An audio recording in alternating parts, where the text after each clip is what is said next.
Amém, queridos? Obrigado. Eu costumo dizer assim, eu aprendi com um amigo meu, né? Quando faz o segundo convite é melhor do que o primeiro, né? O primeiro convite é a primeira vez, o segundo é porque gostou, então Deus, que bom, né? E eu fico feliz. O Rubens é um amigo, tem estado conosco ali no IBB, o Carlos também, a gente conheceu o Eloide, e até levei eles, vocês não imaginem, eles falam tanto de Pirambu, levei esse povo para assistir uma celebração judaica. Eles foram comigo na sinagoga, com uma amiga minha que é judia, e aí eu tenho contato com ela, ela falou assim, estou com a sinagoga dos amigos meus lá no jardim, aí a gente marcou, a gente foi, aí foi o Carlos, a esposa, o Rubão e uma turma lá do IBB. Mas que bom, irmãos, hoje pediram para a gente estar falando um pouquinho sobre santidade e sexualidade. E eu sei que é um tema complicado da gente estar tratando, mas eu costumo dizer sempre, a igreja ela não pode fugir de determinados assuntos e determinadas responsabilidades. A gente tem dificuldade de lidar, a igreja ainda tem dificuldade de lidar com a questão de adultério. Não aprendeu a lidar com homossexualidade, e eu espero que aprenda rapidamente como é que a gente vai lidar, por exemplo, com a questão de transgênero, que envolve tudo nessa questão da sexualidade. Mas a gente não vai falar sobre isso, a gente vai tratar da questão da sexualidade, do convívio individual, como é que a gente vive isso. Mas bom seria que nós, como igreja, pudéssemos aprender a lidar com isso. É um tema delicado, que a maioria das igrejas tem medo de lidar, de tocar, de se envolver. Eu sou de um tempo ainda que, por exemplo, na minha igreja nunca se tocou nisso. Olha que eu não sou tão velho, né? Eu estou com 4,6 ainda. Mas cresci no interior da Bahia e ninguém tocava sobre essas questões da igreja. A gente aprendia porque era curioso, ir atrás, ler, ouvir gente que tratava do assunto. Mas que bom que a igreja está começando a pensar nisso de uma forma diferente. E tem tantas coisas que a gente pode tratar desse assunto. Tudo bem? Então eu queria ler com você um texto que envolve, ele diz um pouco sobre isso, que é em Gálatas 5,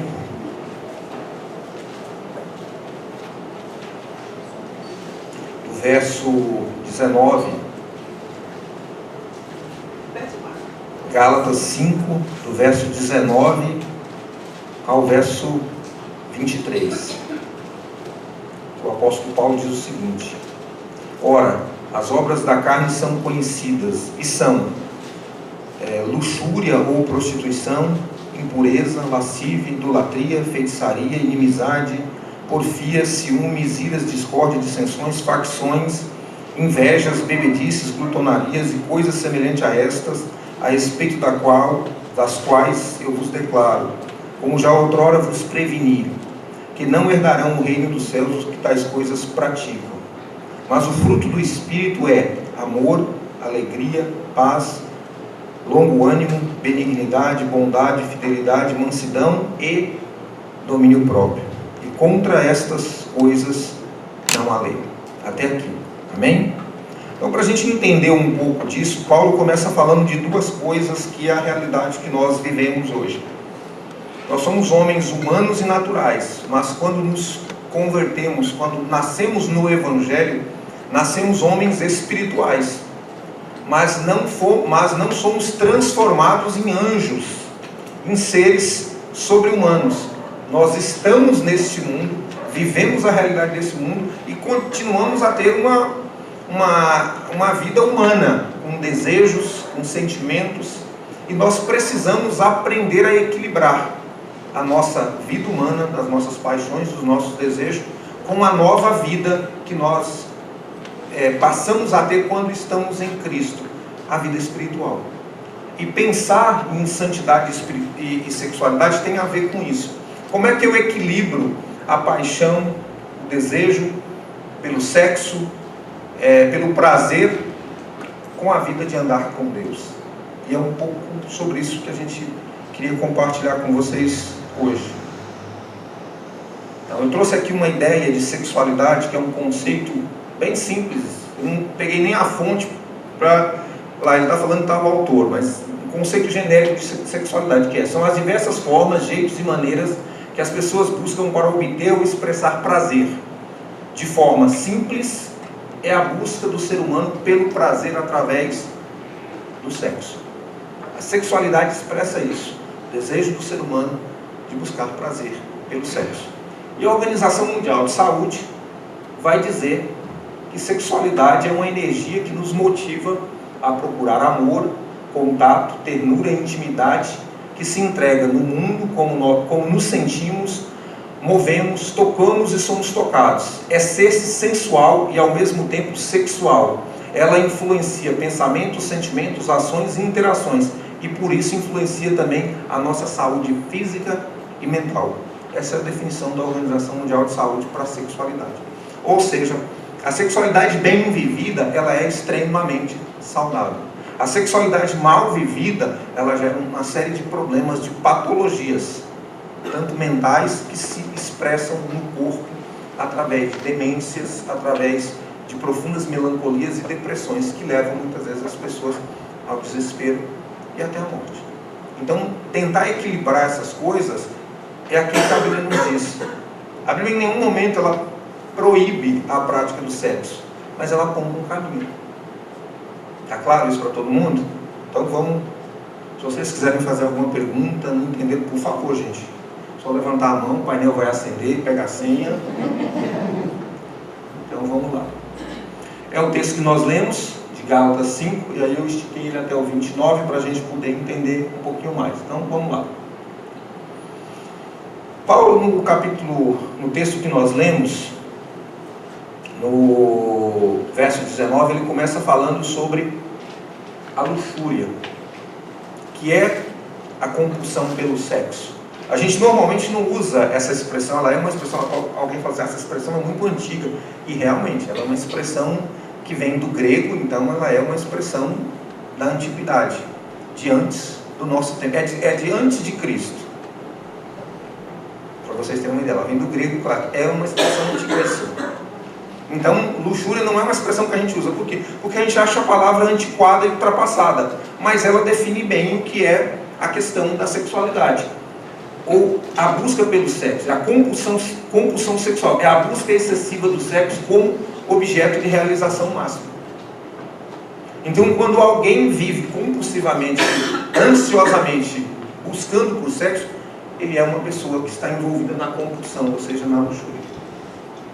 Como é que se lida com isso? Essa compulsão, ela é ruim? Não. O problema é quando ela converge para o lado obscuro. Hoje em dia, para vocês terem uma ideia, o Brasil é um dos países que mais acessam pornografia na internet. E se vocês não sabem, pelo menos a última pesquisa que eu vi, se não me engano, de cada 7 ou 6 acessos na internet, de cada 10, entre 6 e 7 acessos na internet, é busca por pornografia e sexo.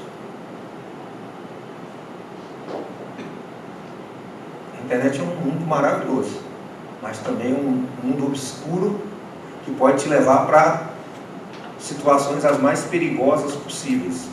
Mas então vocês percebem, de cada 10 pessoas, entre 6 e 7 convergem para pesquisar na internet sobre sexo e pornografia.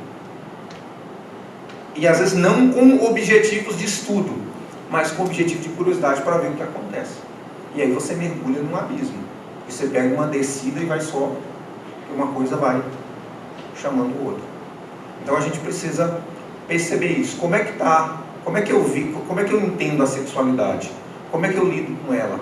Como é que eu penso sobre isso? Vocês já pararam para pensar, principalmente os mais jovens? Como é que você lida com isso? E não só os mais jovens, os mais adultos também. Tem pessoas que têm patologias sexuais e elas não conseguem perceber que a compulsão sexual é um vício e ela leva a um desequilíbrio. Homens hoje em dia, principalmente homens de meia idade, na faixa crítica minha e do Rubão, né, entre os 40, dos 35 aos 50, aumentou o número de divórcios no nosso país nessa faixa etária de idade, porque os lobos solitários ficam procurando pornografia na internet. O camarada larga o aconchego da sua esposa para poder ficar vendo pornografia na internet. Esse número tem aumentado significativamente, principalmente em homens de meia idade. Então o problema ele é mais complicado, mais profundo do que nós imaginamos.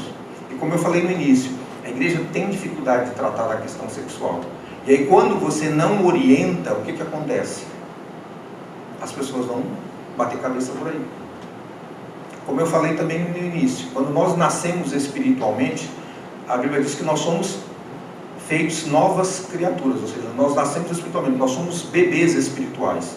O que você faz com o filho? Por que tem criança pequena aqui com menos de 1 ano de idade? Ou 2, 3? Gente, o bom, cadê os seus? 9. O meu também tem 9, ele é o mais novo. Ninguém tem filho pequeno aqui?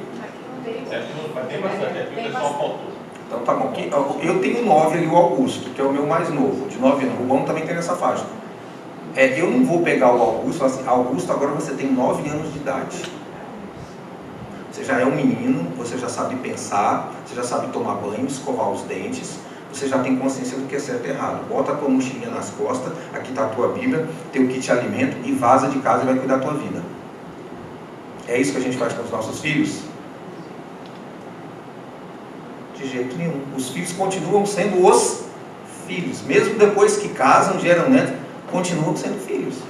Mas a igreja às vezes faz isso com os nossos filhos na fé. O camarada nasce, cresce, ele está com um ano de igreja, ele é um fraldinha de Jesus. Eu chamo os novos na fé, ou gente matura na fé, de fraldinha de Jesus, né? O cara é um fraldinha de Jesus, então um fraldão mesmo, usar aquelas fraldas geriátricas. Porque tem gente que está 30, 40 anos na igreja que é um fraldinha, é um fraldão, ele não cresce. Ele continua de fralda e alguém tem que dar uma madeira. E aí de vocês não trocar a fralda dele. Então o que acontece? A igreja às vezes ela tem dificuldade de lidar com isso. O que ela pega uma pessoa problemática, às vezes que está com sede, que quer aprender? Ela simplesmente bota o kit evangélico nas costas, a Bíblia, a mochilinha nas costas e fala, toma o rumo da tua vida. Ela larga os filhos dela soltos ao léu para se virar no mundo. Por quê? Porque às vezes ela não compreende, ela não consegue lidar com essa questão.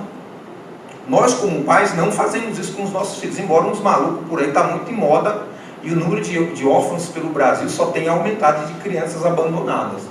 Todo dia a gente vê, vira e mexe, a gente vê aí criança encontrada em saco de lixo, jogada em córrego. Por quê? Porque existe louco que abandona filho, mas normalmente os pais não fazem isso. Mas a igreja faz isso com seus filhos na fé, na sua grande maioria, não estou dizendo que todas, mas na grande maioria a igreja tem dificuldade de lidar com isso. Principalmente quando tem aqueles penteiros e abelhudos, vocês já viram? O que é isso? O que é isso? O que é isso? Que pergunta tudo. E aí você fala assim, calma, deixa de ser chato, deixa de ser inconveniente. Em casa a gente controla os nossos filhos assim. Eu tenho 2. Olha as caras deles lá no fundo. O Guilherme, o de 14, eu tenho 10. E às vezes ele fala, fica quieto, não para de perguntar. Mas eu não posso mandar eles embora. Mas a igreja, ela faz isso com seus filhos na fé o tempo todo.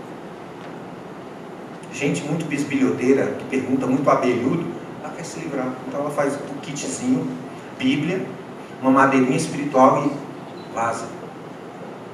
Ela não está preocupada, às vezes, em trocar a fralda, em limpar o cocô, em tratar, em dar uma madeira, em dar as vitaminas e dar tudo aquilo que a criança precisa para crescer como um adulto espiritual. Está claro isso para todo mundo? Então a gente precisa pensar que, pensando nessa questão da sexualidade, isso também faz parte do crescimento. Os nossos filhos e filhas, eles vão crescer, eles vão casar, eles vão ter filhos. Ele deixou de ser o filhinho da mamãe, a filhinha da mamãe, a princesinha do papai, o príncipe da mamãe. Isso acabou. Mas nós temos que preparar os nossos filhos para a vida. De que maneira? De maneira sábia, de maneira inteligente.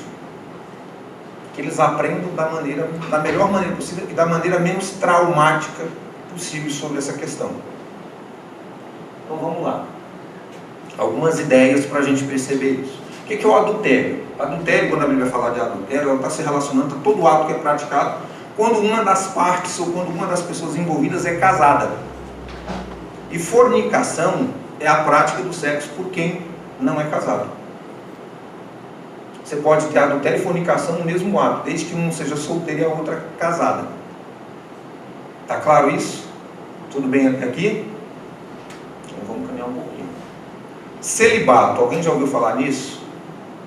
Quando a gente olha para essa questão do celibato, a gente pensa em quê? Padre, monge. Celibato não tem nada a ver com isso. Celibato é a restrição, aliás, celibato é a restrição da sexualidade, é não praticar sexo e se abster. Mas ele não quer dizer simplesmente para um monge, para um padre. Celibato é uma decisão da vontade da pessoa. Outro dia eu vi uma discussão sobre essa questão, e eu vou fazer referência, o Rubens brincou comigo sobre a questão da influência católica. Eu vi uma fala do padre Fábio de Mello. Ele falou assim: eu não sei por que os evangélicos ficam brigando com a gente. Eu sou padre porque eu escolhi ser. Eu escolhi ser celibatário porque eu escolhi ser, é a minha vontade. Ninguém me impôs. Quando eu escolhi ser padre, eu escolhi viver uma vida sem a prática sexual. Eu achei tão bonito aquilo que ele disse, que ele falou assim: eu escolhi. Eu não tenho filhos biológicos, eu tenho filhos espirituais. Eu falei, se a gente tivesse essa mentalidade dele, a gente resolveria muito problema. Ele falou assim: eu não tenho filhos biológicos e não pretendo tê-los. Por isso escolhi o celibato. Mas eu tenho filhos na fé. E desses filhos eu quero ser um bom pai. Ou o melhor pai que eu possa ser. Então o celibato é a abstinência, a autoescolha pela abstinência de não fazer sexo. Certo? E castidade, que às vezes a gente trata como sinônimo, ela não é sinônimo de celibato. Castidade simplesmente é a pureza na prática do sexo. Olha o que diz lá: é ter o sexo como algo instituído por Deus, que não deve ser banalizado ou tornado promíscuo, sujo ou sem honra. Porque a gente confunde celibato com castidade, e elas são duas coisas distintas. Elas caminham juntos, mas elas são duas coisas distintas. A castidade é a pureza na vida sexual. Eu posso ter sexo, mas eu tenho um sexo santo, um sexo limpo, um sexo que não é sujo. O problema hoje é que a gente tem tanta dificuldade de tratar dessa questão, que quando os nossos jovens, as pessoas casam, o que acontece? Eles não sabem lidar com a questão do sexo. E aí, eles vão ouvir conselhos de outras pessoas, ou eles vão ficar vendo o que não deve na internet. Eu lembro que quando eu estava no seminário, a minha professora de aconselhamento e de orientação, a doutora Marta, ela contou um caso. Ela era da Assembleia de Deus, e ela falou que ela foi acompanhar um casal, a menina filha do pastor da igreja, um casal jovem, bonito. Eles eram envolvidos desde a adolescência, se casaram jovem, e casaram por volta de 20, 21 anos, assim que terminaram a faculdade, resolveram se casar. Inexperientes, e aí a gente conhece a história da Assembleia de Deus de 20 anos atrás, aquele povo cabeça dura até dizer chega. Eu estudei na escola assembleana, então, e tenho muitos amigos da Assembleia. E eles foram casar, ninguém se preocupou em orientar. O que o camarada fez? Ele foi pegar os amigos do grupo dos amigos da igreja, cuidado com os amigos da igreja. Aí, casaram, e aí os amigos falaram assim: sabe o que você faz quando você, na sua lua de mel lá no hotel, sai peladão e corre na frente dela? Os colegas. Resultado, foram para a lua de mel, saíram do casamento, viajaram, foram, não sei para onde foram. Na noite de núpcias, a moça toda tímida, toda acanhada. Ela nunca tinha visto um homem pelado na vida, a não ser bebê. Aí me sai aquele bocozão. A moça saiu correndo. Ela se trancou dentro do banheiro. E ela saiu de lá no dia seguinte. A lua de mel ficou sem mel. Resultado, não teve lua de mel, teve lua de fel. Aí voltaram. E aquela tromba. Ela não deixou ele encostar a mão nela. Ela ficou com trauma. Ela se sentiu violentada pela forma bruta como aquele moço lidou com ela. A falta de respeito. Por mais que ele a amasse, ele foi dar ouvidos a conselhos de gente tão imatura e inconsequente como ele. E era um momento tão especial para aquele casal, mas ele preferiu, e também, como eu costumo dizer assim, falta de orientação da comunidade também, de sentar e orientar. Aí eles foram procurar aconselhamento com essa que foi a minha professora Marta. Ela falou que de fato eles foram ter uma vida sexual depois de 6 meses de casado. Porque ela se sentiu tão violentada, pela forma tão agressiva e tão violenta como ele tratou ela, não teve a mínima preocupação com ela, ele estava muito preocupado com ele mesmo. Então, aqui já entrando já no assunto, antes da gente dar continuidade, já pensando nisso, entre nós homens, a gente tem que pensar nas mulheres como elas literalmente são mais frágeis nesse aspecto. Então, quando nós nos aproximamos de alguém para a nossa vida conjugal, a gente tem que ter sensibilidade, tem que ter carinho, tem que ter zelo, tem que ter preocupação. Ela é, de fato, como a Bíblia diz, o vaso mais frágil. E emocionalmente ela é muito mais fácil de se magoar do que nós. Então a gente tem que perceber essas situações para não nos parecermos uns bocozão e assustar as meninas. Falar, Jesus amado, lá vem aquele ogro pelado ainda por cima, gente. Assustar a menina. E realmente ela ficou traumatizada. Depois ela falou assim, eles vivem bem, mas ela teve... Mas também porque falta de orientação. Não é porque ela era filha de um pastor de igreja que ela teve uma orientação adequada. Ela cresceu dentro do lar evangélico, mas ela não amadureceu espiritualmente, e nem ele, porque não havia essa preocupação nem dos pais, nem da igreja. Vocês estão entendendo do que eu falei anteriormente? A igreja ela tem que procurar orientar os jovens. Não tem que ter medo de falar sobre esses assuntos. Eles fazem parte da nossa vida. É normal um homem e uma mulher fazer sexo, desde que sejam casados. Mas a igreja tem que orientar adequadamente. Tudo bem? Alguma dúvida até aí? Ou vou mandar um pouquinho.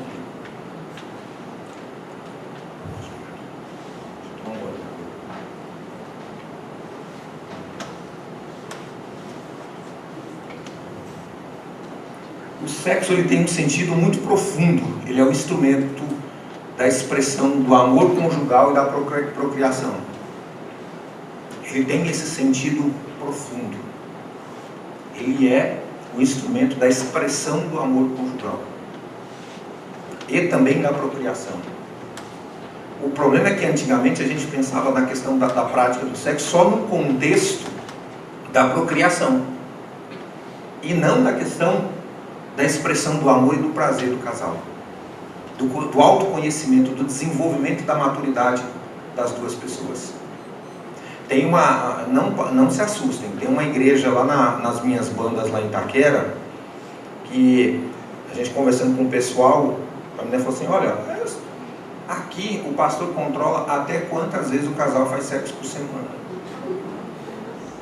Rubão, se você fizer isso aqui, seu Carlos, estou fora. O pessoal estabelecia quantas vezes o casal podia fazer sexo durante a semana. Eu falei, está de brincadeira? Não. E o pastor fala isso com uma naturalidade. Mas ele não ensina sobre o assunto, ele só estabelece o que é regra. Mas ele não trata da questão. Como é que você lida com isso? Você só impõe. E para as pessoas que têm necessidades maiores ou menores, como é que você lida? Vai mandar fazer jejum e oração? Bota bolsa de gelo para homem, bota uma bolsa de gelo aí na região do Baixo Meretriz, dos Países Baixos, pega aquela bolsa de gel congelada, joga lá dentro, vai tomar banho gelado no quintal, vai orar. Como é que você lida com isso? É simplesmente proibir? Não, você tem que trabalhar o assunto. É difícil, é porque às vezes a gente não tem gente, às vezes, na maioria das vezes nós não temos gente qualificada nas nossas igrejas para tratar do problema. O nosso povo, eu também venho de comunidade pentecostal, o nosso povo é muito espiritualizado. O povo quer ver anjo subindo e descendo, é fogo, terra, água. Mas das questões do dia a dia a gente não quer tratar. O povo vai, irmão, eu quero ver o anjo, aí Jesus manda Miguel, manda Gabriel. Mas o irmão não quer ver o anjo, o irmão quer ver a anja que está do lado dele, irmão. É aquela anja que ele quer. Mas você fica, ai, Jesus manda Gabriel, manda Miguel, fica espiritualizando. Ele precisa de outra questão. E às vezes a gente se esquece que nós somos humanos. E nós temos que lidar com problemas reais. De pessoas que têm necessidades, tanto emocionais como fisiológicas. Então a igreja precisa pensar nisso. Nós temos que ter o pão espiritual, mas nós também temos que educar. Voltando ao que eu falei anteriormente, nós temos que educar os nossos filhos espirituais. Eles nascem. Então o que faz? Se ele nasceu, ele é um vaso, um copo vazio, propício para ser preenchido. Se você não preencher ele adequadamente, ele vai ser preenchido de outra forma, com valores que não são valores corretos. Então a igreja tem que pensar nisso. Então o sexo, ele tem esse sentido, ele é instrumento da expressão. Tem um autor, eu nem coloquei a frase aí, porque eu não me lembrava o autor, eu pesquisei e não achei a citação, li o livro e procurei e não achei. Ele diz que o sexo é o lugar mais sublime do amor. Porque ele é a expressão mais pura e sincera que um homem e uma mulher podem ter um para com o outro. Porque quando eles se encontram no ato sexual, eles se despem. E o sexo, ele não é uma coisa suja, não é uma coisa ruim. Ao ponto de Paulo, lá em Efésios, ele fala assim, olha, grande é o mistério, deixará o homem, seu pai e a sua mãe, iniciar a sua mulher. Mas eu não me refiro a isso, mas eu me refiro a Cristo e a igreja. Ele pega uma analogia da união física que existe entre um homem e uma mulher, para tratar da questão da união espiritual que há entre Deus e a sua igreja, que é um mistério e é uma loucura. Por quê? Porque a união entre um homem e uma mulher, no recinto do leito conjugal, é algo tão sublime e tão maravilhoso, que é comparado a essa união espiritual entre Cristo e a igreja, entre nós e Cristo, pela habitação do Espírito Santo individualmente. Então o sexo não é uma coisa ruim, mas ele tem que convergir para uma coisa bonita, para uma coisa sadia, e não para uma coisa suja e nojenta, que é o que a gente tem visto aí. Tudo bem até aqui? Podemos caminhar um pouquinho? A gente tem esse problema de tentar entender isso. Toda vez que o sexo é usado antes ou fora do casamento, de qualquer forma que seja, peca-se. O sexo foi estabelecido por Deus para ser praticado dentro do casamento. Todo ato sexual praticado fora do casamento é pecado. Não dá para negociar isso. Não dá para negociar isso. É estranho a gente viver em pleno século XXI e a gente lidar com essa questão. Eu trabalho na educação do Estado, numa fundação, e trabalhei muitos anos na Secretaria do Estado de São Paulo, e a gente tratava disso, as pessoas não acreditavam. Falavam assim, mas como é que vocês lidam com essa questão do sexo? Não é fácil. Não é fácil para a gente. Mas a gente busca em Deus lidar com essa questão. Aí alguém até me perguntou assim, mas você se casou virgem? Eu falei, não, porque eu me converti na juventude. Mas depois que me converti, nunca mais. Foi fácil? Não foi. Não é simples lidar com isso, principalmente para quem já vem de uma vida pregressa, de uma situação anterior. Mas quando nós tomamos conhecimento do que Deus representa para nós, nós nos guardamos. Aí volta a questão da castidade, da pureza, de pensar o sexo não como o sexo, ele não foi feito para ser praticado solitariamente. O sexo foi feito para ser praticado em casal. Há necessidade de um parceiro ou de uma parceira para que isso aconteça.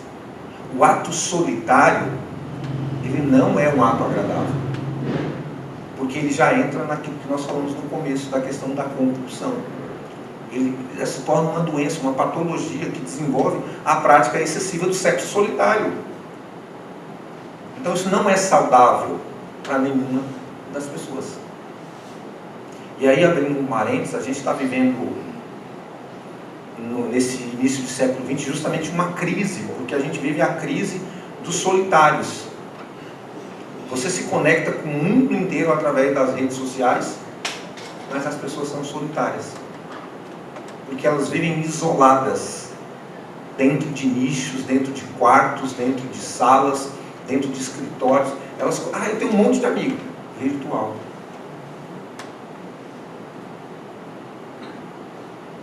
Então, essa configuração da sociedade contemporânea nossa, ela também influencia, né, nesse tipo de sociedade que a gente está criando. Pessoas solitárias, egoístas, egocêntricas, que vivem para si só e se satisfazem sozinhas. Então, é esse padrão que a gente está criando hoje, e isso também está vindo para as nossas igrejas. A gente tem cada vez mais lobos solitários dentro das nossas igrejas. Pessoas que preferem, saem do culto e às vezes vão para casa e ficam em rede social o dia inteiro. Ou internet, e só vive disso.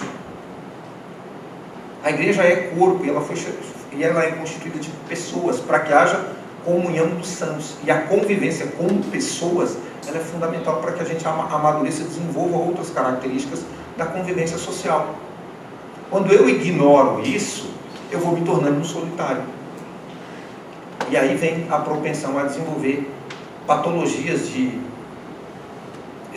depressão, angústia, melancolia, tristeza, tédio.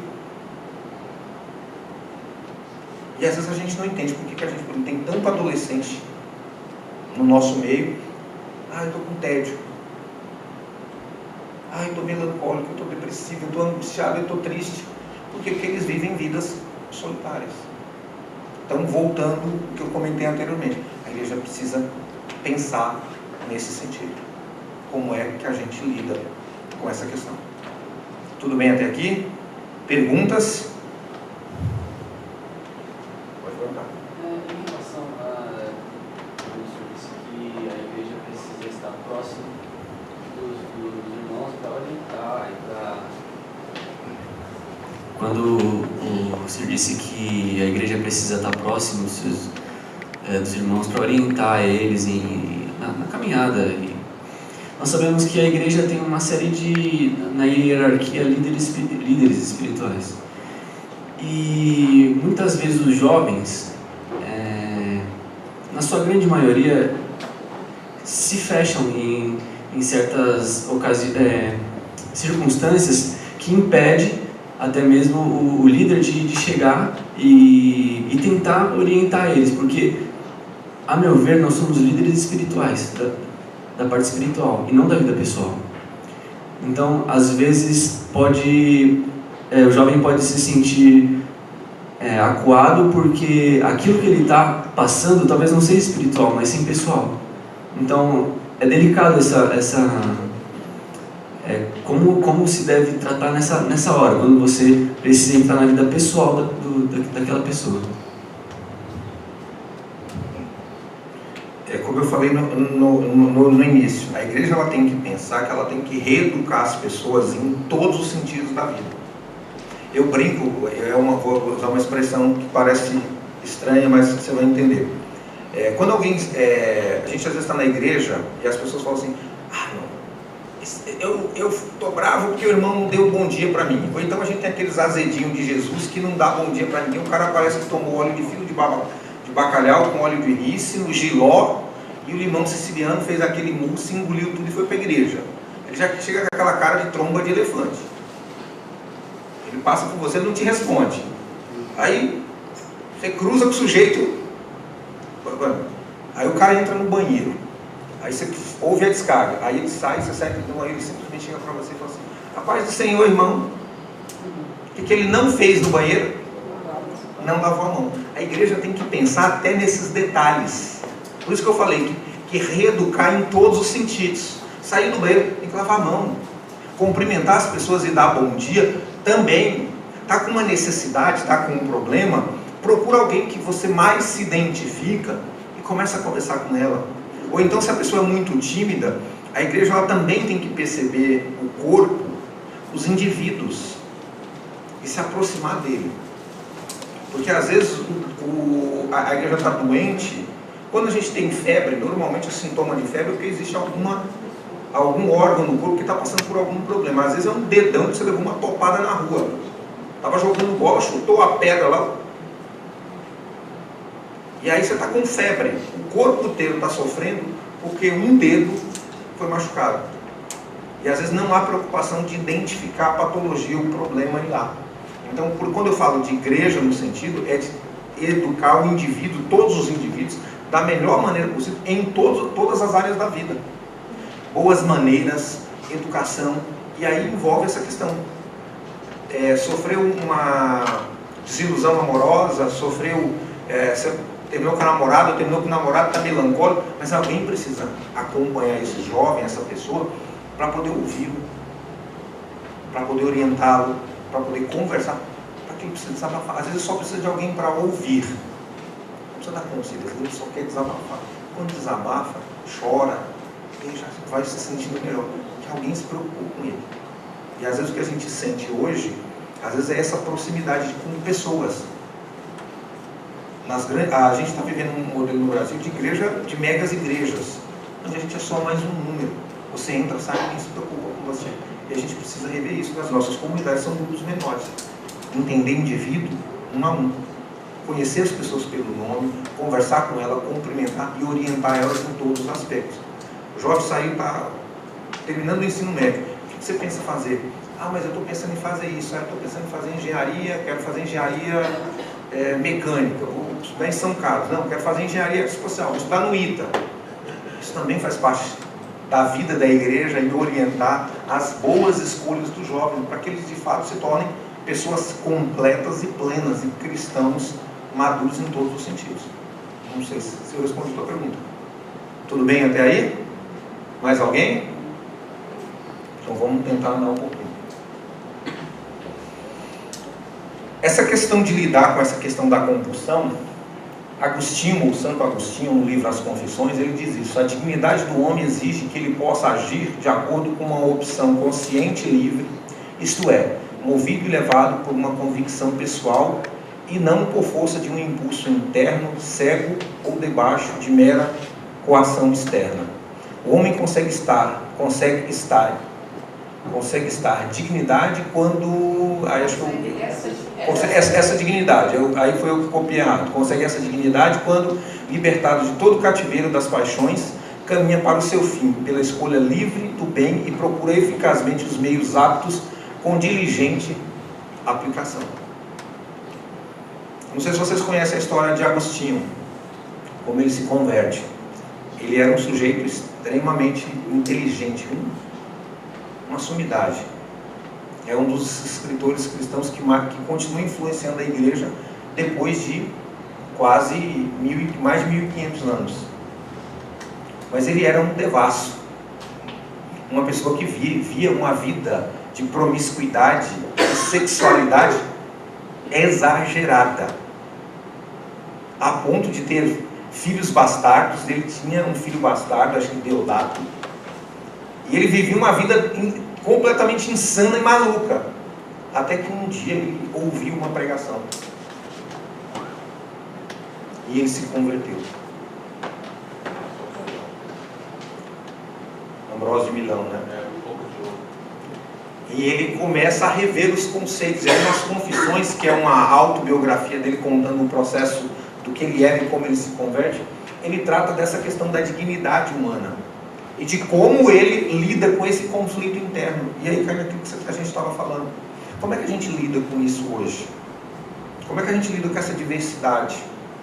Como é que a gente lida com essa pluralidade, com essa influência que o mundo traz, que a sociedade impõe, que esse modelo contemporâneo, e todo mundo acha normal? Teve uma colega nossa que estudou lá no IBB, a Sandra, não sei se você lembra dela, ela contando que quando o filho dela entrou na escola técnica, lá da Zona Leste do Belém, ela falou que ela ficou horrorizada. Ela falou assim, o menino chegou para ela e falou assim: mãe, eu me senti um estranho no ninho, em todos os sentidos, lá na escola. Escola técnica do estado, a ETEC do Belém. O menino dela chegou lá e falou assim: mãe, a coisa lá é feia. Ninguém é de ninguém, é terra de ninguém. Na escola de ensino médio, na faixa dos 15 aos 18 anos, é terra de ninguém. Em que sentido? Todo mundo pega todo mundo. Menino pega menina e menino pega menino. Na escola, o banheiro é o point. Ele falou assim: eu tinha até medo de entrar no banheiro e ser atacado. Porque tinha um banheiro lá que aquele era livre, banheiro livre. Quem entrasse lá era terra de ninguém. Num grupo de adolescentes. De 14, de 15 a 18 anos. E os nossos filhos estão sujeitos a esse tipo de coisa. Estão sujeitos a essas situações. Como é que a gente lida com eles? Tem uma igreja lá próximo da minha... Acho que é a igreja agora que o Zé Newton está pastoreando, a igreja IPI, lá da Coab, perto da minha casa, de Arthur Alvim. E quando o Marcos Wagner era pastor de lá, eles fizeram uma parceria com uma ONG, lá na Coab. Essa ONG tinha feito um mapeamento de mães jovens, entre 14 e 17 anos, mães solteiras. Eles mapearam em torno de 200 meninas, isso há uns 10 anos atrás. Aí fizeram um trabalho na região e convidaram elas, e a igreja cedeu o salão social para a reunião. Eles conseguiram reunir 60 mães, adolescentes entre 14 e 17 anos, mães solteiras. Das que estavam lá, mais da metade não sabiam quem eram os pais, e todas elas moravam com seu pai. Quem sustentava era o pai e a mãe, e a maioria ainda estava fazendo ensino médio, e metade, ou quase a metade, já tinha abandonado a escola. Aí você fala, como é que a gente vai lidar com isso? Os nossos filhos convivem com adolescentes que já são mães, ou com meninos que já são pais, na mesma faixa etária de escola, e a gente precisa aprender a lidar com isso. E a gente precisa aprender a lidar também com essa turma se eles vierem para a igreja. Como é que a gente lida com eles? Eles não deixaram de ser adolescentes. Eles pularam etapas, mas a gente precisa aprender a lidar. Os nossos filhos vão conviver com eles. E a gente precisa lidar com tudo isso. Porque a gente vive num mundo diferente do que foi o nosso. A gente vive num mundo hoje onde tudo é permitido, tudo é aberto, tudo está às claras, mas a gente tem que orientar adequadamente. Nós, como igreja, temos que de fato ser luz. Então, o nosso papel é aprender a lidar com tudo isso e a nos adequarmos a cada situação. Nós não podemos jogar para fora, mas nós temos que acolher, mas acolher com misericórdia, acolher com amor.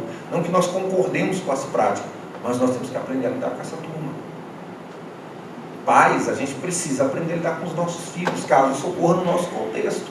E filhos, caso ocorra, não pense que seus pais são os inimigos, os malfeitores, os vilões, os perversos, os maus, aqueles que só não pode. Então a gente tem que aprender a lidar com tudo. Porque nós de fato vivemos essa complexidade da era pós-moderna, em que tudo é relativizado, mas nós temos que entender, o mundo está em transformação.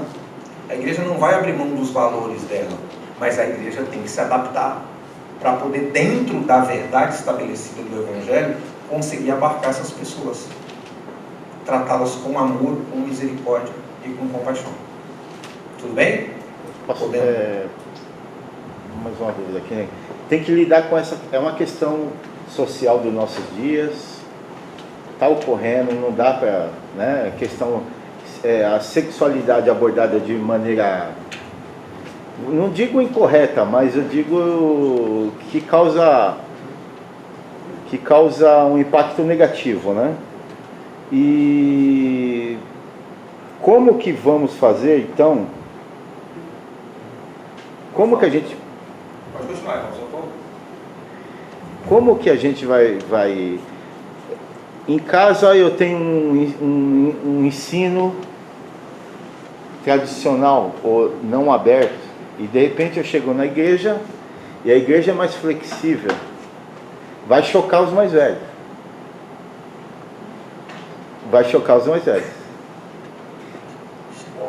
Então, o que eu falei... Eu sou tradicional em casa e sou flexível na igreja? Não. Eu também sou extremamente chato. Meus filhos sabem, pai, você é muito chato. Meu filho fala que eu sou um homem chato. Porque eu concordo, eu não vou poder, chegou uma pessoa que está fora do meu padrão sexual, né? Chegou na minha comunidade, eu vou ter que ser flexível com aquela pessoa. Flexível, mas não abrir mão dos valores. Mas foi isso que a gente falou. Tem que ser flexível. A igreja não vai abrir mão da verdade. Sim. Mas a igreja não pode apedrejar. Eu vou ser heterodoxo. A igreja, doutrinariamente, a igreja tem que ser heterodoxo, Mas na compaixão ao ser humano, na misericórdia à pessoa, a igreja tem que... Porque vai gerar um conflito vamos ter um conflito dentro da própria igreja. Talvez tenha, mas é por isso que eu falei que a igreja ela precisa se adaptar. Ela não pode abrir mão dos valores centrais da palavra, do evangelho. Ela não pode abrir mão. Ela não pode permitir, por exemplo, vou dar um exemplo drástico que a gente está falando, ele não vai permitir, por exemplo, conceber que os seus membros se tornem transgêneros. Mas eu vou ter que lidar com essa pessoa. A igreja vai ter que aprender a lidar com isso. A igreja não vai fazer casamento homoafetivo, união homoafetiva, mas a igreja precisa aprender a lidar com a questão do homossexual. Em que sentido? Tratá-lo com amor e com misericórdia, porque senão nós vamos expulsar todo mundo. E a igreja, eu estava meditando sobre isso no livro, quando Jesus se encontra com Mateus, por exemplo. Ele era um publicano, coletor de impostos, era um pária da sociedade, talvez aos olhos da nação de Israel, um coletor de impostos era pior do que uma meretriz. O irmão tem uma ideia. Por quê? Porque é aquele que vendeu literalmente a sua alma para o inimigo, para extorquir o seu povo e pagar o inimigo. Ele tinha autorização de Roma para extorquir o povo de Israel, cobrar impostos e mandar o imposto para Roma e ainda lucrar com isso.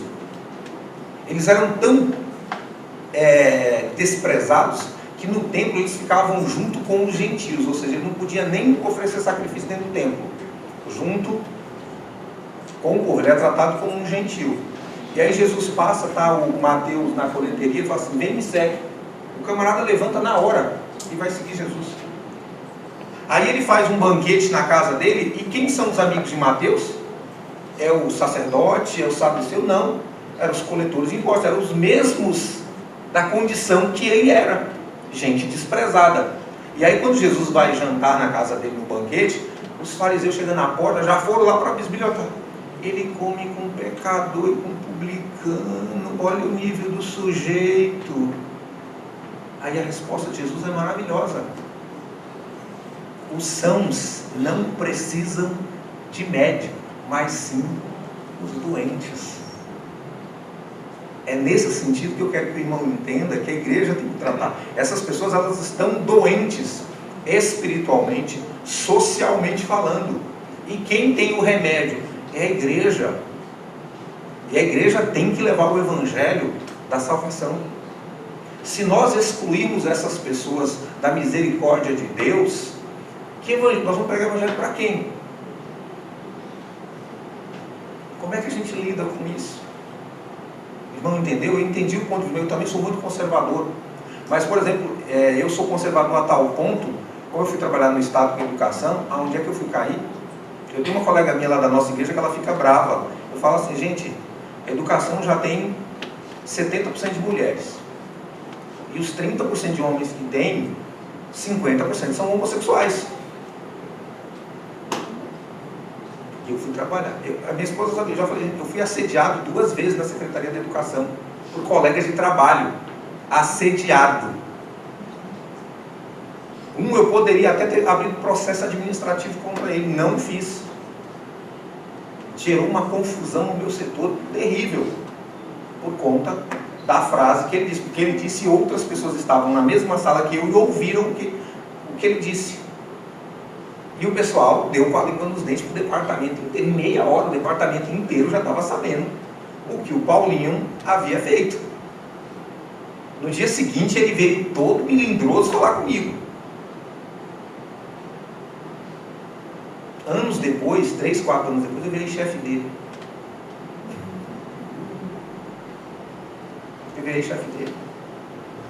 E aí o irmão dele faleceu. Quem foi no velório? Eu e mais 2 colegas de trabalho. Ninguém foi. O cara era tão gente boa que ninguém foi no velório. O irmão dele faleceu. O irmão dele também não era flor que se cheira. Nem a ex-esposa foi. E a gente foi. Quando nós chegamos no velório dele, a mãe dele começou a chorar.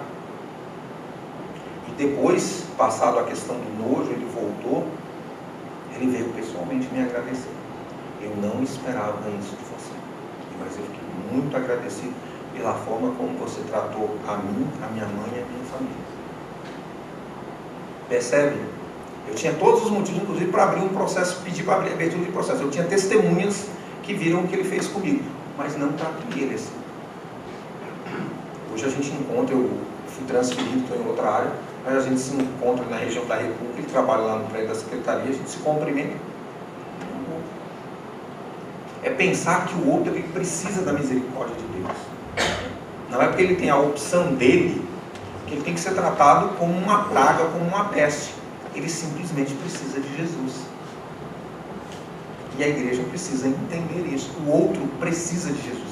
O texto que o Rubens leu lá de 1 João fala, se eu não amo o meu próximo, eu não estou na luz, eu estou nas trevas. E se nós dissemos que estamos na luz, nós temos que andar como Jesus andou. O que Jesus fez? Jesus tratou dos doentes espirituais, que eles precisavam da misericórdia de Deus. E nós também temos que tratar. Não é que a gente vai abrir um baile gay aqui na igreja. Mas se as pessoas vierem, a igreja tem que aprender a lidar com isso. E respeitar e levar a luz do Evangelho para elas. E não excluir. Por isso que eu comecei falando no início. A gente não aprendeu a lidar com adultério. Está engatinhando com a questão de homossexualismo. Aí vem a questão transgênera. A escola Jesus a gente nem amadureceu nenhuma coisa. Nós já estamos ultrapassados, nós já estamos atrasados em muitas coisas. Porque o mundo está mudando muito rapidamente. E nós vivemos um evangelho do século XIX ainda. Não que seja ruim, não é, o evangelho não mudou. Mas a igreja ela precisa trazer essa mensagem da verdade para entender melhor esse mundo moderno. E pegar essa verdade sem abrir mão dela, transformar esse mundo. A gente não conseguiu fazer isso ainda de forma eficaz e eficiente. Tudo bem? Depois a gente conversa. Acho que a gente se convenceu muito, não. Não, eu só queria trazer à tona o assunto. Né? Será que é por isso que tanta permissividade, a gente vê igrejas evangélicas que são igrejas fundadas por homossexuais? Será que por isso, não é? Vamos mudar uma coisa aqui. Vamos combinar uma coisa aqui. Comunidades, grupos, igreja, comunidade, essas pessoas que são, eu costumo dizer assim, esses grupos de gays que se juntam em torno, e se dizem evangélicos, eles não são evangélicos, eles são comunidades. Tudo bem? É o recorte que eu dou. Não, como você falou que as igrejas não estão ainda preparadas, né, para receber essas pessoas. E eu acho que é louvável sim. Vem o homossexual, você sabe tratá-lo com carinho, com respeito, porém ele não vai ter parte, né, vamos dizer, na ceia, seguindo a doutrina claro, de cada igreja. igreja. Por isso que eu fiz essa associação. Como você falou que as igrejas não estão preparadas, esses grupos, não sei, será que de uma forma, vamos montar uma igreja para nós? Eu não considero esses grupos igrejas, porque eles já nascem aceitando a união homoafetiva. Aliás, elas são formadas por indivíduos, tanto homens como mulheres, que vivem em relacionamento homoafetivo. Eles não são igreja. A Bíblia fala que os efeminados e os sodomitas não herdarão o reino dos céus. Ou seja, o que está dizendo assim? Os efeminados, os homens que se transformam em mulheres, ou mulheres que se transformam em homens, e os que praticam o homossexualismo, que é a prática da sodomia. A Bíblia diz que nem para um, nem para outro, eles herdarão o reino dos céus. Não sei o que estou dizendo. Então, é incompatível a homossexualidade com o Evangelho de Cristo. Mas não é incompatível a salvação que Deus oferece tanto para eles, quanto ofereceu para mim. A salvação tem que ser oferecida para todos. O que eu estou querendo dizer é que a igreja tem que aprender a lidar e como é que vai tratar com esses indivíduos, que nós não sabemos, mas a gente precisa, à luz da misericórdia de Deus, de buscar do Senhor uma norma, uma diretriz, uma estratégia para aprender a lidar com isso, aprender, estudar e buscar ferramentas que nos qualifiquem para aprender a lidar com isso. É difícil? Não é simples? Não é. E aí entra a questão. A igreja, às vezes, ela não quer lidar com sujeitos complicados. Por isso que eu brinquei anteriormente na questão do filho. Nasce o filho na fé, o menino é aquele ovelha negra. Você bota a mochilinha nas costas e dá um pé nele. Vaza a criatura. E bota ele para fora. Eu conheço um monte de igreja com gente problemática. Eu já ouvi gente, pessoas que eu conheço, não foi o Rubens, o pastor, que disse isso não, viu? Falou assim, eu não quero gente problemática na minha igreja. Eu conheço pastores que são meus conhecidos que falaram isso. Ele não quer gente problemática na igreja, ele só quer gente santa. Acaba vendo uma religião farisaica. Porque a gente tem que lidar com o doente, a gente tem que ensinar, a igreja tem que lidar com isso o tempo inteiro. Tudo bem? Mais alguém? Fala seu caso. Eu acredito que uma das formas de se lidar com isto é o que nós estamos fazendo aqui. Uma palestra dada com uma pessoa como você, para conscientizar não apenas os líderes, mas os jovens, onde de certa forma, né, que é o caso aqui, onde pode estar os problemas. Né? O problema está com os líderes, está com os jovens, está com quem tem, o homossexual está com quem tem problema. Eu acho que palestras desse tipo vão conscientizando, ensinando-nos a, pelo menos, a repensar, mesmo que a gente não tem ainda, né? Quem sabe, com fé, o Espírito Santo vai nos dando, mas quem sabe, não tenhamos ainda as ferramentas, mas pelo menos a consciência a gente vai tendo, devagarzinho. Por favor, só um licença. Ele estava falando, mas eu acho o seguinte também, não é só o problema da igreja levar esse problema. Eu acho que a escola, você que trabalha na secretaria, eu acho que a escola deveria ensinar os jovens, porque eles estão assim tão perdidos, é como o rapazinho falou na escola. Onde já se viu, dentro de uma escola, que você está ali para um aprendizado, para a vida, que é profissional, e está agindo dessa maneira dentro de um banheiro. Sabe? Então, um banheiro comunitário, como diz, né? Então, eu acho que na escola, porque eu acho que nós não temos pessoas qualificadas para ensinar as crianças, que eu acho que desde criança, acho que numa quarta série, terceira série, quarta série, já deveria estar falando de sexo.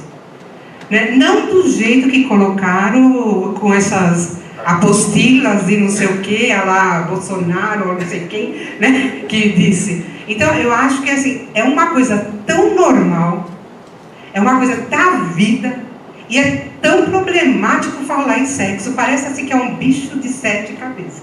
Olha, irmã, nesse sentido, eu vou discordar um pouco da senhora. Eu acho que a sexualidade ela sempre tem que ser tratada em casa, porque a escola ela distorce o que a gente está. Então, por isso que eu estou falando, a igreja ela não aprendeu a lidar, porque a gente tem medo de lidar com isso dentro da igreja, mas a gente precisa aprender a lidar com os nossos filhos, tratar isso como algo natural da vida. Se você orientar os teus filhos adequadamente, por mais que ele vá para ambientes hostis, quando ele chegar lá, ele vai saber se portar. Mas é como você acabou de dizer, que você e vocês tiveram uma vida super tradicional e não tiveram esse conhecimento para falar com seus próprios filhos.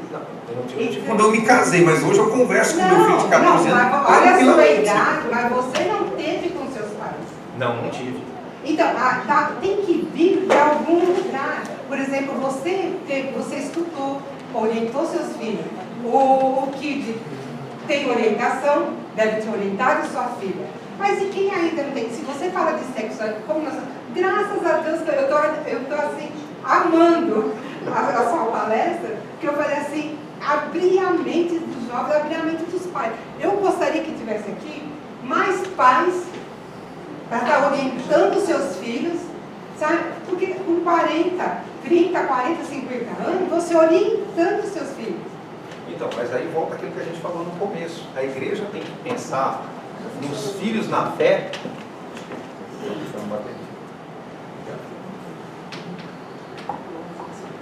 Como a gente falou no começo, a igreja ela tem que pensar em cuidar nos filhos da fé em todos os aspectos. Nascer um filho na fé, você tem que reeducá-lo em todos os sentidos da vida.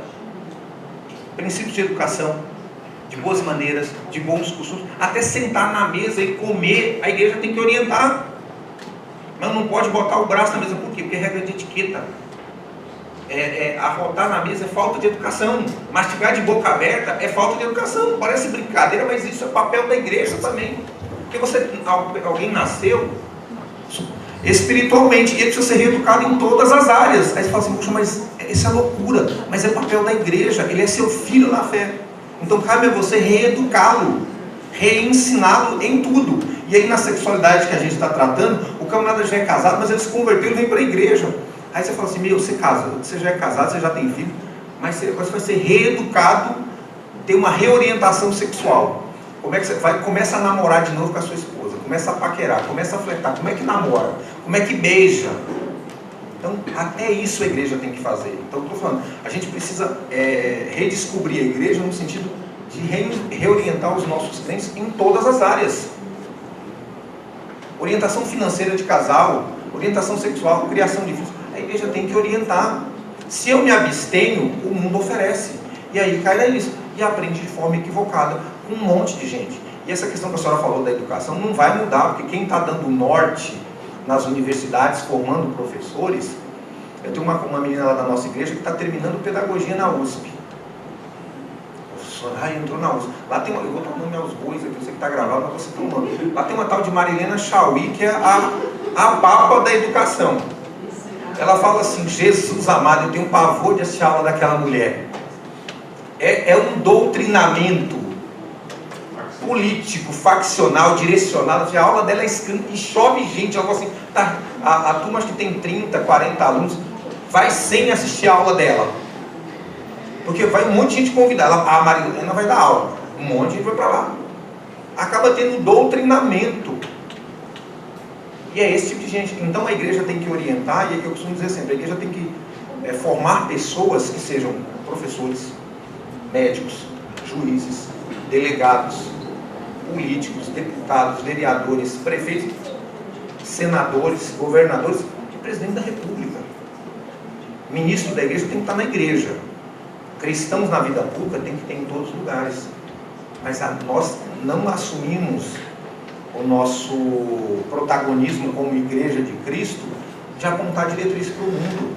A igreja é influenciada aqui por Paulo escreve em Romanos capítulo 12.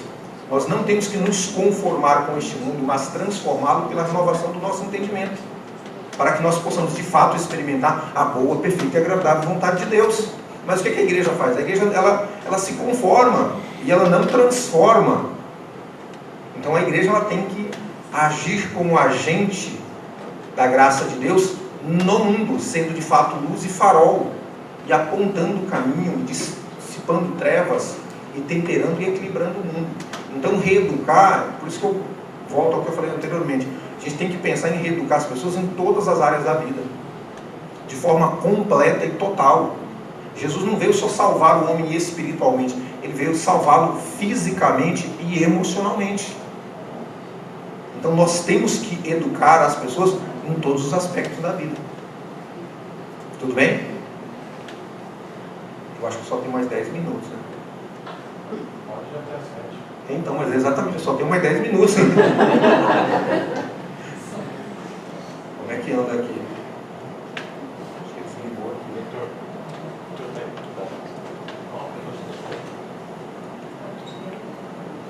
Também travou aqui. Travou lá e travou aqui.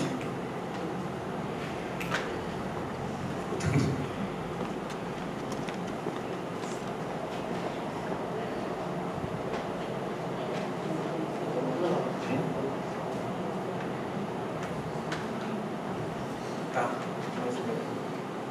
Não volta aqui.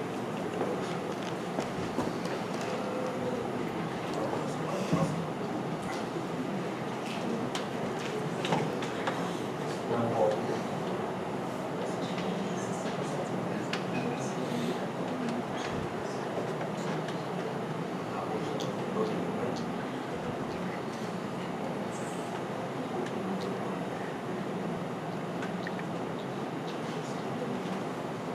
Então, voltando para a gente finalizar, que tinha algumas outras coisas, mas eu vou deixar o material, depois vocês pegam para a gente entender isso. Para lidar com esse impulso da questão da sexualidade, que é uma coisa normal, inerente do ser humano, domínio próprio, que é o que a gente começou lendo lá no texto de Gálatas 5:23, mas o fruto do Espírito é amor, paz, tal, e no verso 23 fala, e domínio próprio, ou equilíbrio. Aprender a lidar com a pulsão, com a compulsão e convergir isso de forma sadia e abençoadora. Porque tudo que é feito em excesso, ele se torna doentio e perverso. Até comer demais, por exemplo, é uma doença. A Bíblia chama de glutonaria. E a maioria dos crentes acha que não. Tanto é que você vai contratar festa para crente. O pessoal fala assim, não dou desconto para crente não. Crente não contrata bebida boa, mas come! Exagero. O camarada vai na churrascaria, senta, sai, mano, a comida está saindo pelos olhos. Porque come em excesso. Então tudo em excesso é ruim. Até mesmo a compulsão. Então o domínio próprio ele serve para diversas áreas da nossa vida. E também nessa área, para canalizar o equilíbrio e a moderação. Você não seja vencido pelo vício e nem abrir mão de um privilégio que Deus nos concedeu. Como eu falei anteriormente, a frase, acho que é do autor que eu não me lembro, acho que é o Evagrio, que diz que o sexo é o lugar mais sublime do amor. E quão belo é quando você pode ter uma vida sexual satisfatória com o teu cônjuge, com a pessoa que você ama, de fato, debaixo da graça de Deus, sem medo, sem trauma, sem preconceito, sem pastor para estabelecer regra e quantidade de vezes.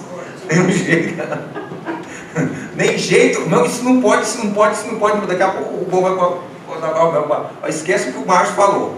Não, agora é uma vez por semana, não pode isso, não pode. Vai estabelecer a regra. Não, você tem que descobrir no contato com o teu cônjuge como é que você vai lidar com isso. Mas para os não casados, você fala assim, caramba, quer dizer que então que eu vou ter que esperar? Vai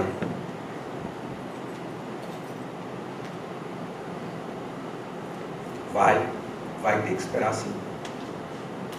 Eu falei no começo, ela está aqui, minha esposa não gosta muito que eu fale isso, mas ela está aqui, eu vou usar o exemplo.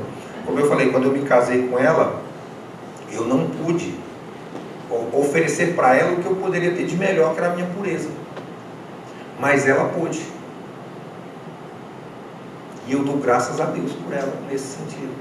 Porque quando eu conheci a Cristo, eu já tinha 17 anos de idade, 18. E aí é que eu tive entendimento das coisas. Então, quando eu fui para o Evangelho, já tinha perdido a minha virgindade. E aí, quando eu fui para o Evangelho, é que eu fui entender isso. E nós podemos desfrutar isso de uma forma maravilhosa. E o fruto do nosso relacionamento são aqueles dois. Um magrelo e um mais fortinho ali do lado. São meus dois meninos, o Augusto e o Guilherme, que são os meus amores, as paixões da minha vida. Por quê? Porque é debaixo da graça de Deus. Mas quando você deixa que isso interfira de alguma forma, isso vai ser danoso. Todo exagero, toda falta de domínio, de desequilíbrio, inclusive na função sexual, ela leva a uma patologia, ela leva a um desequilíbrio. Ela traz tormento, ela traz angústia, ela traz medo, ela traz depressão. Ela é danosa em todos os aspectos da vida. Mas quando há um domínio, quando há equilíbrio, e a gente só adquire equilíbrio com a maturidade. A gente e eu não estou querendo dizer assim, maturidade, idade cronológica.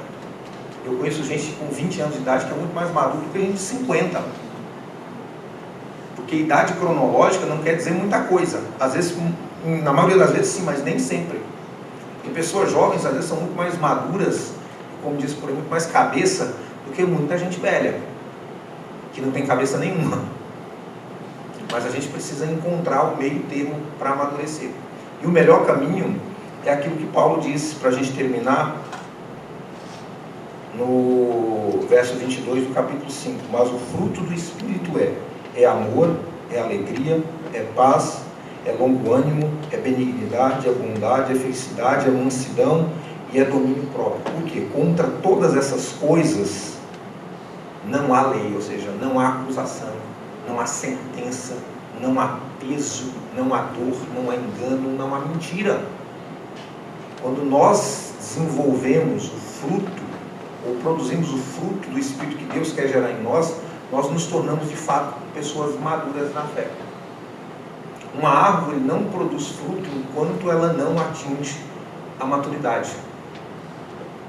Aí você fala, caramba, mas um pé de manga leva uns 4, 5 anos para produzir, um pé de morango dá em 3 meses. Mas a vida útil de um pé de morango, ela equivale a um pé de mangueira que vive 50 anos. Ela vive menos de 1 ano, ou seja, esse 1 ano dela equivale a 50. Biologicamente ela viveu o mesmo tempo, porque o metabolismo acelera. Então ela produziu no tempo certo.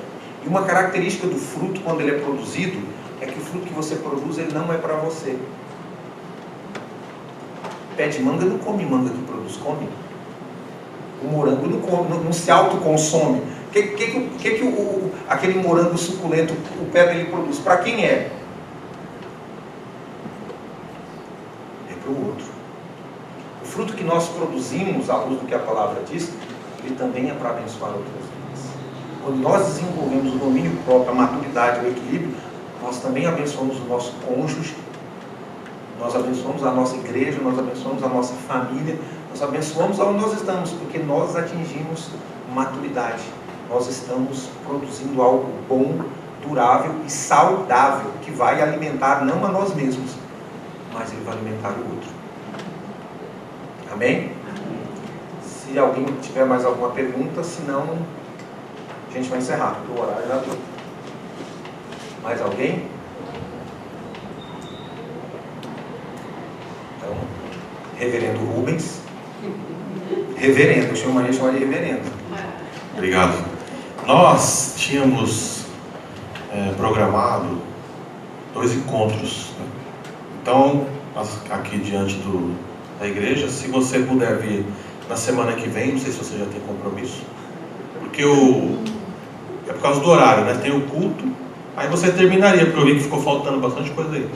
Você até fala de masturbação, alguma coisa assim. Tinha outra então, se você puder vir na semana que vem, dia 29, né? Seria dia 29, né? Então. Entendi.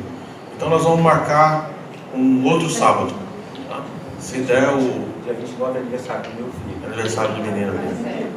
Então pode ser o sábado subsequente? Depois a gente combina, tá? A gente conversa lá que eu tava tirando. Então vamos lá. Vamos lá então. Nenhuma pergunta, né? Ninguém, tá todo mundo sabendo de tudo, né? Todas as dúvidas foram sanadas.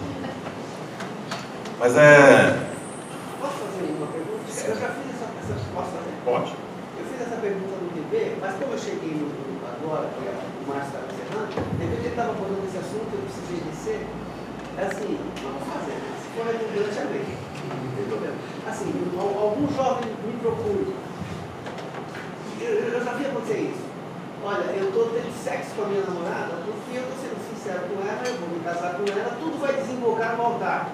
Então eu posso. Pode ou não pode? Mas.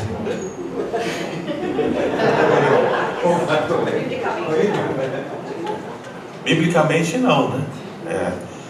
Tem a questão do compromisso, né? Então, entra uma conversinha, vou colocar a minha opinião, né? Entra uma conversinha, principalmente do homem, mas hoje em dia acho que as mulheres também estão nessa lábia, né? Nós temos o compromisso, então não é que vamos só adiantar aqui um pouquinho para saber se é bom, porque se não for, né? Já tem. Então é uma questão que é complicada, mas biblicamente não. Há uns anos atrás, quando eu assumi aqui como pastor da igreja, eu abri uma palestra como esta, né? Fizemos um debate, né? Tivemos algo parecido com isso, e eu falei sobre isso. Falei um pouco sobre homossexualidade, falei sobre casamento, namoro, e depois eu fiquei sabendo que não adiantou de nada. Então, quer dizer, falar a gente fala, mas depois eu fiquei sabendo, sei, então já era. Então, mas nós falamos, a igreja está sempre falando, mas é o nosso papel, né? Agora obedece, né? Aceita, é uma questão pessoal, quem quer. E só uma observação em relação ao homossexualismo, né? Você não falou tanto, mas você deu um exemplo aí a respeito de como que a igreja recebe essas pessoas. Há um tempo atrás, uma pessoa me procurou e ela disse, eu já até comentei isso aqui alguma vez, ela me chamou, me ligou, falou: pastor, vamos almoçar? Falei: vamos. Marquei o almoço, nos encontramos, fomos almoçar. E essa pessoa chegou para mim e falou: olha, eu estou morando com uma pessoa do mesmo sexo e eu gosto desde criança, eu sinto atração, isso e aquilo.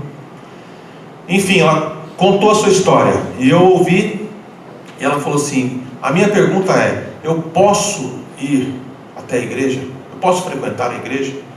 Posso. Eu disse: pode, não tem problema nenhum, vá.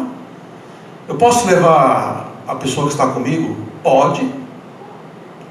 Se vocês se comportarem como, né, nós temos que nos comportar nos lugares. Isso não é só para um casal, não sei, para uma dupla de homossexuais, mas para uma dupla de heterossexuais. O comportamento é o mesmo.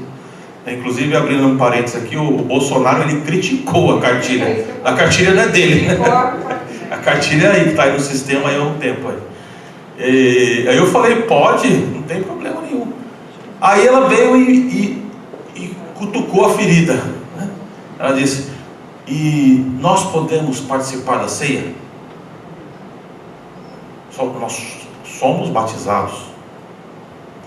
Aí eu falei: aí é uma questão que eu como pastor não posso aconselhar, porque a Bíblia, você sabe que ela é contrária a esse tipo de relacionamento. E ela me disse: tá bom, então, eu vou pensar, mas você será bem-vinda para ouvir a palavra, para estar ali com a gente, junto com a sua companheira ou seu companheiro, né? Agora já falei isso aqui. Que tipo de gênero aqui? Mas, né, eu tive que colocar ali a minha opinião. A palavra que o apóstolo Paulo recomenda à igreja é: faça essa autoanálise. Faça essa autoanálise. Não é o pastor que tem que dizer. A nossa obrigação, a minha e de qualquer pregador, líder ou ministro da palavra, é instruir, é dizer o que a palavra diz. Agora, nós não podemos obrigar ninguém a fazer o que a palavra diz, né? Cada um sabe dos seus deveres, né? da sua relação com a palavra. Então, cabe a cada um. Tá bem? Quer falar alguma coisa? Olá, boa noite. Eu, na verdade, só queria convidá-los para um cafezinho. Lá embaixo tem um cafezinho para a gente tomar, tá bem? E convidá-los para o culto da noite. Se puderem ficar, vamos ficar. Já fiz um lanchinho para vocês não ficarem com fome, não precisar voltar para casa. Vamos ficar para o culto da noite, tá bem? Ok. Então vamos levantar, vamos agradecer a Deus pela reunião.